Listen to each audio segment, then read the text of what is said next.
Welcome to Colonie TV, the governmental educational channel for the town of Colonie.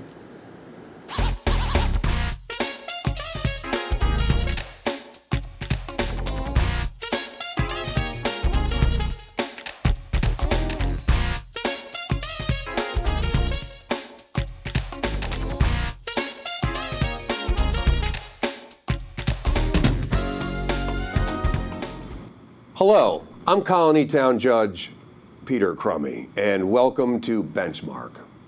We'll explore a variety of issues involving our legal system, our justice system, and how they relate to the citizens of the town of Colonie. Today, we are truly fortunate to have Dean Penelope Andrews from Albany Law School. Dean Andrews became our dean in July 2012 and has been working steadily to enhance and advance Albany Law School, and we're thrilled to have her here today. Dean, thank you very much for joining me. Thank you for inviting me. You have been on a busy schedule since you hit ground here last summer, and it's showing all over the place how Albany Law School is excelling in so many ways.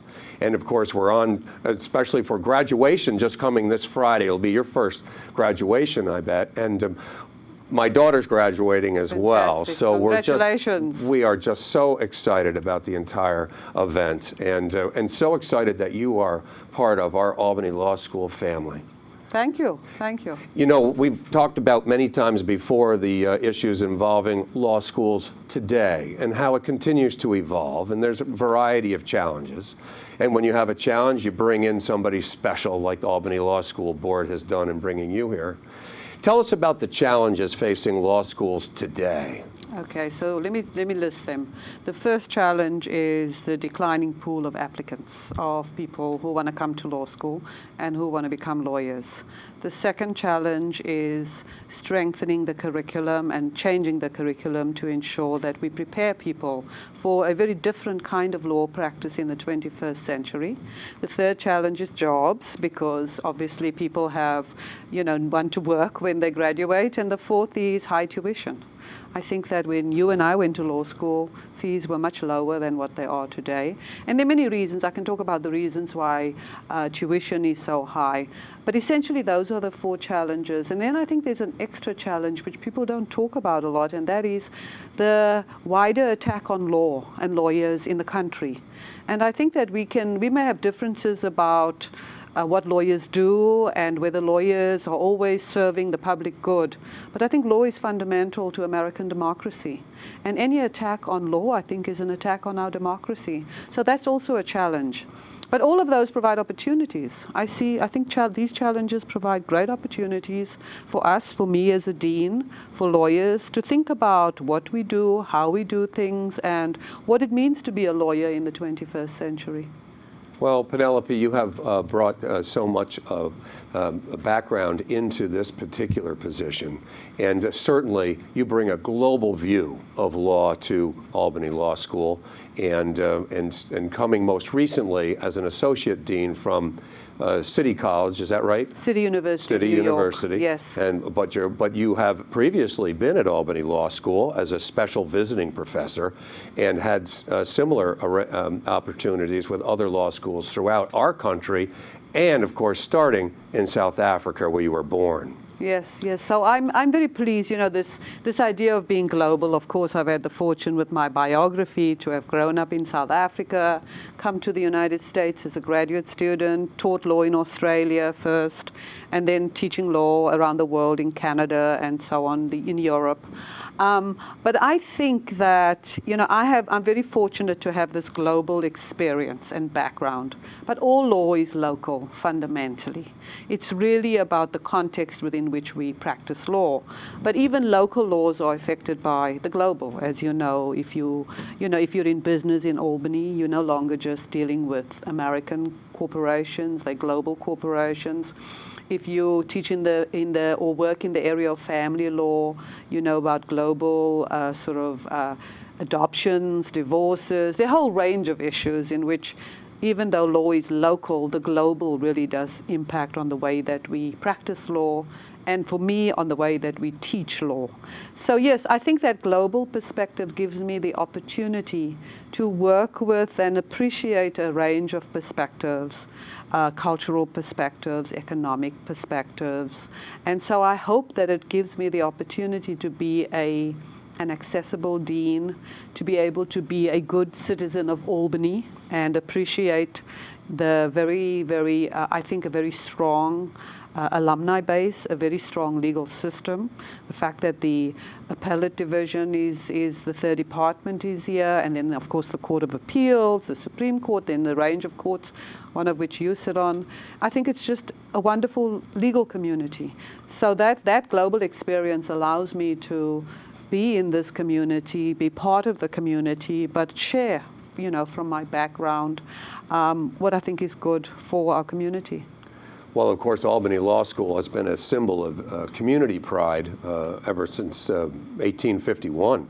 And so much of the law that has impacted the state of New York and nationally has something to do with Albany Law School. Of course, just a few weeks ago, I had Vin Bonventry, who's a professor at Albany Law School, and we were talking about Justice Jackson, among other things, and of course the impact that he had on our legal system as a Supreme Court justice in the 40s here in our country, and that he received his training right here at Albany Law School.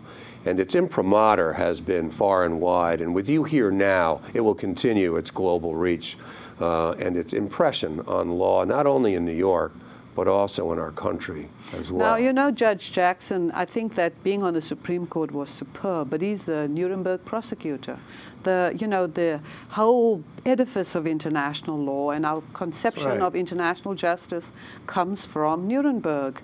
And so I think that Albany Law School, although it's a capital region law school, it has produced these international figures. Another person is Tom Vilsack, who's the current Secretary of Agriculture. I mean, he's the American Secretary of Agriculture, but he clearly is a global actor because Americans are global actors. And Governor Cuomo, who's the governor of this state, the great state of New York. And then also, of course, Albany Law School is one of the few law schools in the country that's produced a president. President McKinley, who was unfortunately assassinated in Buffalo, but he's a graduate. So Albany Law School has a very long tradition of producing fine alumni. We could be here until tomorrow to talk about the list of fine alumni that are graduates of Albany Law School. So I'm very pleased, to be part of this long tradition. I think a combination of location, the capital of New York, and legacy makes Albany, a very special place. And Dean Penelope Andrews, our 17th president and dean of Albany Law School, and our first female dean as well, which is certainly another credit to not only the school, but to the entire community as well. To be led in this way is certainly a great advantage to all of us. You mentioned something very powerful, and I've spoken about this issue as well, about how important lawyers are in society, in a civilization. And when I was addressing Professor Bonventry's criminal procedure class a couple of weeks ago down at the law school, and we were talking about things like Miranda rights and the rights to counsel, I reminded the students in the classroom that it's only lawyers that can make sure that's done. And if it's not attorneys that make sure those rights are facilitated, who then? Yeah. And it's really an obligation of our lawyers to be able to ensure justice. And it takes all lawyers to do that. Absolutely. And I think that, the people in this country, we're so fortunate. We take lots of things for granted. If you live in a society without law, and you live in a society in which much of what we take for granted is not present, people really appreciate what our legal system is about. Now, of course, there are many problems. in this country. We know that, for example, in New York City, there's been problems with the stop and frisk policy of the New York Police Department. Very often we see people who have been on death row, for example, who have been exonerated. So there are problems with the legal system. But even with our flaws, I think that the American legal system is a solid, good one. And if you do not have the kinds of rights that lawyers have ensured people have in this country, I think that all citizens suffer and the culture of the society suffers as well. So I think that lawyers are very, very important for this democracy and for any democracy. You pointed out that one of the challenges facing the study of law and the image of attorneys in the country is the media itself at times. And what do you mean by that? Well, I think that, the United States is sort of interesting at this particular moment culturally. That with the rise of reality television, with talk shows, with this idea that people are very public about what used to be very private sentiments, has meant that everybody, all the professions, the medical profession, the legal profession, journalism, has all been impacted by what the media, the trend that the media sets and the tone that the media sets. So I think, for example, lawyers, because of all these television programs, starting with LA Law and others, and then you have Judge Judy and so on, people have this perception of lawyers which is quite distorted. If you look at LA Law, you'd think that firstly all lawyers are glamorous, which is not the case. You think that all lawyers win their cases, which is not the case. And you sort of think about law as from point A to point Z chronologically. But law is very complicated, it's muddled. Justice isn't always served. The good guys don't always win. If you don't have money, often, we talk about justice, but law, even having the laws doesn't help. So I think that the media is impacted in both a good and a bad way. In a good way is that everybody knows about Miranda. If you watch a television program, you know about Miranda. There are ways in which, people know about their constitutional rights because the media in any television program. But on the other hand, people have a very distorted view about what law is and what lawyers can do. And so I think that the media does play an important role, but one has to, of course, temper what you see. And I think reality TV particularly, where you have people, in my opinion, saying things on television that I wouldn't tell my best friend unless I'm under duress. Right. Right.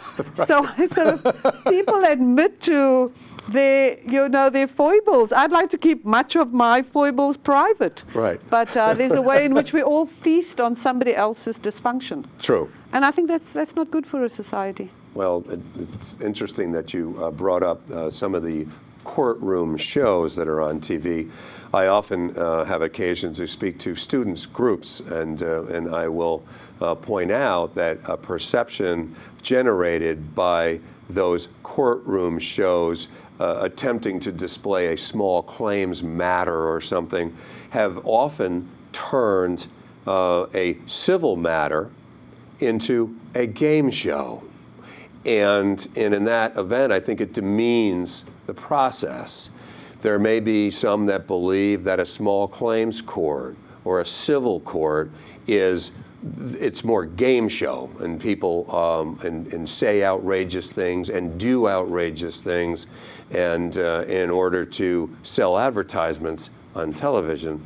And in fact, that's not what's going on in the courtroom, but a perception from your living room might be that that's what's happening. I think turning a legal process into a game show is a slippery slope and can be disrespectful to the system. Absolutely, and can be demeaning to the participants too. Somebody with a $1,000 claim who doesn't make a lot of money, that's the same as a $10 million claim for somebody who's wealthy. And so to some extent, those people deserve the same level of dignity and respect. The small claims court is important for people who don't have the kind of resources. So I agree with you. And we all suffer when legal processes become game shows and they titillation. It's funny, I see over time that people typically like their lawyer Yeah. but they typically refer to lawyers at a group in a different way or with a different sentiment. It's almost like the state legislature. People will refer to the state legislature typically as a body with a certain sentiment, but they'll re-elect their own state legislator every time. The incumbent is routinely returned over 90% of the time. But when they refer to them as a body, they have general sentiments about them as a body. But as to their own legislator, they're all right. And their own attorney's okay. But attorneys in general might be different. But I think what we've learned at Albany Law School under what you've brought to our school is attorneys make good neighbors, good parents, and good community leaders. And that's what lawyers do. And that's what they're doing in our community. And that's what you're generating and projecting there at Albany Law School by your presence. They are valuable community leaders, and they're good parents and good neighbors. Yeah, they are. I absolutely agree with you. I absolutely agree with you. And I'm hoping that the people that we graduate now, I mean, one of the joys about being a law professor, for me, I've been a law professor now for 2 decades, and being dean is just every year there are these wonderful young people that we have access to, that we teach, that we mentor. It's a great privilege to be responsible for the next generation of professionals. And young people are just wonderful. You know, people, when we get to our age, we talk about, oh, the youth and oh, young people in the next. Thank God for them. Right. Because, you know, one is reminded of life and possibility and optimism, and I just think it's really terrific to be in a place where year in and year out, you are educating a group of people who are going to go out there and make a difference in small and large ways. And Albany Law students they're really a terrific group of people. I mean, we have 3 classes now, in the class of which your daughter is in, the class of 2013. What a wonderful group of people. That's right. And I know that it's challenging. Some of them don't have jobs yet. That's right. You know, some of them have huge debt. But I have faith that they will go out there and do what has to be done, and that they will make a difference in their lives and other people's lives, and that I think that being graduates of Albany Law School, they'll continue the tradition of Albany Law School in a way that's very, very good for us, and that is really what Albany Law School is about. Now, you and I have had occasion to talk about the applications and the number of applications nationally for law school admission. And you and I have spoken about it in connection with our National Alumni Association that I serve on, and also you and I met recently with some representatives of the American Bar Association who are coming in to do their cyclical review of our school in that way. And we've come to learn that nationally, applications for law school may be down as much as 28%. Is that still about right? Absolutely, absolutely. And I think it will be so for some time. I think a few things have happened. I really do think that the market is sort of correcting itself, because in the last decade or so, many, many, many more people have gone to law school. I think the applications just ballooned. So this is correcting itself. I think the second thing is that the job market is changing, and that even the legal job market is being caught up in what's happening globally. And that is a restructuring of the legal system. Technology is changing the way we practice law. That's There's true. outsourcing of law. There are firms in India and Ireland and so on that are serving they're serving big law in the United States. So there's been a shift and a restructuring of the legal law practice that has impacted on how people make choices. I also think that there are other areas now in which young people are finding satisfaction, career satisfaction. I think the field of technology has generated so many more jobs in the entertainment industry, the service industry, and law has been a sort of dominant profession for a long time, the way law is practiced. There's been a change, and I think the numbers reflect that. I'm not pessimistic about the numbers. I think that now what we have in law school are people who want to be lawyers. They've read all the bad news, they've seen the challenges, and they want to be lawyers, which is good. The numbers are smaller, but I think that in the next few decades, we're going to see, particularly in the next decade, many of the baby boom generation retiring, and there's going to be some jobs for people. So I think the shrinking numbers is not, it's a cause for alarm now because law schools have expanded and they're expensive. But law schools are going to adopt to this new world of shrinking class sizes, shrinking resources, and the need for less faculty and staff. Well, you've been on the cutting edge of right-sizing Albany Law School in that way, too, to keep it moving, and as it has since 1851, and it's a great tribute to you in that effort and that national climate that all law schools are facing. And I believe, too, that you, like you do, that actually what we'll have are better, more involved lawyers or law students. Because when I went to college, many people would say, well, I don't know what I want to be when I grow up, so I guess I'll go to law school. I think that's done now. People don't do that because it's very expensive, there's debt involved, and maybe no guarantee of a position after graduation. So what you have here and what you've brought to Albany Law School are passionate people. Yes, yes, and as I said earlier, I think that they will go out and sort of change the world. And they're going to, for themselves, I think that starting in the first year, one of the things that I've tried to inculcate in the students is to have an entrepreneurial sense of their own careers, to really think about what it is they want to do, because they have to plan in ways that we didn't need to. So they have to plan what they will do in their first summer. What are the skills that they need to learn? What would they like to do when they graduate? So if they think strategically and long-term about what it is they want to do, they don't have to lock themselves into anything, but they do have to have a sense of where they're leading, where all of this is going. So I think that that's great. And so they will need to also plan in ways that you and I may not have needed to because it was a different time.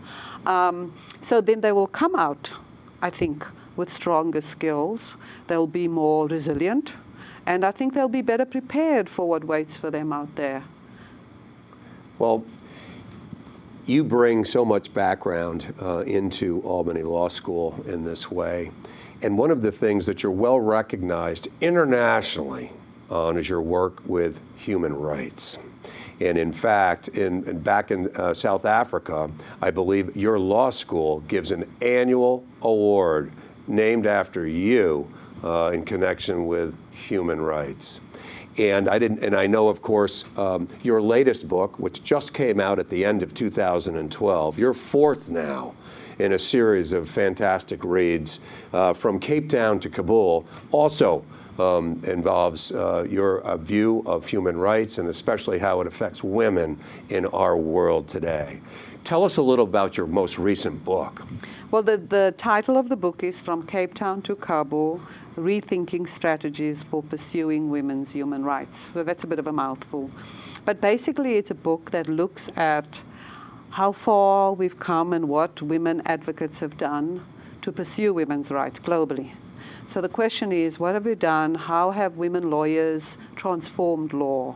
So we look at the United States, for example, we look at Western Europe, we look at Australia and other places to see how lawyers, female lawyers, have pushed for women's rights. What I did is I looked at South Africa as well, because South Africa went through a legal transformation, and women's rights are very clearly incorporated in the Constitution. There's been a lot of jurisprudence around women's rights, and I wanted to think of a particular society where women truly are subjugated in a way that almost represents what black South Africans experienced under apartheid. And Afghanistan was that place where the Taliban, the way they treated women, the fact that women had no rights, the fact that women were obliterated from public spaces. So my book was, because From Cape Town to Kabul is, what lessons have we learned in the South African transformation? And are those lessons valid for a country like Afghanistan, where women feel very strongly about their religion, where women live in communities in ways that we don't live, for example, in the United States, or even in the sort of cities of South Africa? We think about women certainly women lawyers, we think about women in terms of autonomy and choice and independence. In many countries, women don't want that. They don't want to be autonomous. They want to be part of communities. They don't necessarily regard independence as great. They're very interdependent. They have approaches to their life which is based on their community and their religion. So it's really a book to ask many, many questions and try and attempt some answers, but really just to get the conversation going about how you think about women's rights in very different contexts, very different sort of situations of economics, of social, the social realities, and so on. So I think it's an easy read. It's an academic book, so it's not the kind of book you want to read at the beach. But it's an academic book that raises, I think, pertinent questions about women's rights in the 21st century. Well, you continue your work in that way, and it's well recognized throughout the world in that way. Do you plan on a future book? I would like to write a novel about being a law school dean, and hopefully it will be full of humor, because in this job that I have, I sometimes have, you have that wow moments, and so on. And the only way that I think I will survive is by laughing about it. So I'd like to work on some kind of humorous novel. And the material is there, very raw material. Well, so that's what by pleasure. And then the academic work that I'll continue to do around. I'm more interested in law schools and legal education, so I think I'll start writing about the challenges that we face and some ideas about how we rethink those challenges. Well, and the other challenges, of course, for the young law student is the tuition itself and the debt that they take on. And it was when I went to Albany Law School, it was $2,500 a year. Oh man! And I know now that. Tuition is upwards of $40,000 anyway. Yeah. Now the physical plant, I think, is much better than when I went there. No question. I think the opportunities and the building space and far superior. The library, far superior to what we had back then. But nonetheless, it's sad sometimes to think that tuitions have gone up faster than maybe the cost of living or inflation. Absolutely. And at the college level too. Absolutely. There's no secret there. And I'm not sure exactly why that all is, but nonetheless, it's a challenge too for our young lawyers to graduate, and some with $150,000 worth of debt. Yeah, that's like a mortgage. And it is. Higher education in the United States has become ridiculously expensive. And there are many, many reasons. Part of it is, I think, that there are lots of opportunities, many, many more opportunities for people. There are lots of expensive programs. But I think just as in law schools we're thinking about tuition, I think it's happening at the college, graduate school level as well. That universities are really thinking hard about, trying to curb the costs. But we want to retain quality. It's not just about cost cutting. It's wanting to do well with less resources. But let me tell you about what our students are doing next summer. Many of our students are in the capital region. They're doing internships. They're working at the Attorney General's office, at the District Attorney's office, at law firms, and so on. And then we have some students who are going. I've organized a placement for 3 students in South Africa who are going to be clerking at the High Court in Johannesburg. And after they clerk for the judges, one of them will be working at a constitutional impact unit at Legal Aid in Johannesburg. Another one will be working at the Parliamentary Office of the Gender Commission in South Africa. And then 2 students are going to clerk at the County Court in Melbourne, Australia. We have a student going to work at a law firm in Ghana, in Accra. We have students we've got a summer program in Paris for where students are going to do coursework, and then they're going to do internships at law firms in Paris. We have students going to DC, New York City. They're going to have wonderful opportunities. Exactly. And so we've tried to, I've tried to raise money, and we have given some fellowships and scholarships for students. But part of, I think, what has happened is that there have been greater opportunities created, and those also cost money. Well, that's true. But it's obvious that your global background is perfectly in tune with what we often refer to as a global economy. We also have a global legal system. and by you making sure that our graduates and our students are in a variety of different places, getting that knowledge and wisdom and practice, and then possibly bringing it back here and making us better as well by being able to see what the legal systems are and contributing to the legal systems around the globe. And you have brought that to all of us. Well, thank you. And we want to thank you very much. I noticed that you are gracing the cover of our Albany Law School magazine, and you're also gracing our entire community by being with us as our 17th president and dean of Albany Law School. Well, thank you. I'm so glad to be part of this community, really. Well, and so are the citizens of the town of Colonie, and thank you for sharing yourself with them today. Thank you very much. Thank you. Penelope, thank you very much. Thanks. I'm Colonie Town Judge Peter Crummey, and thank you for joining me on Benchmark.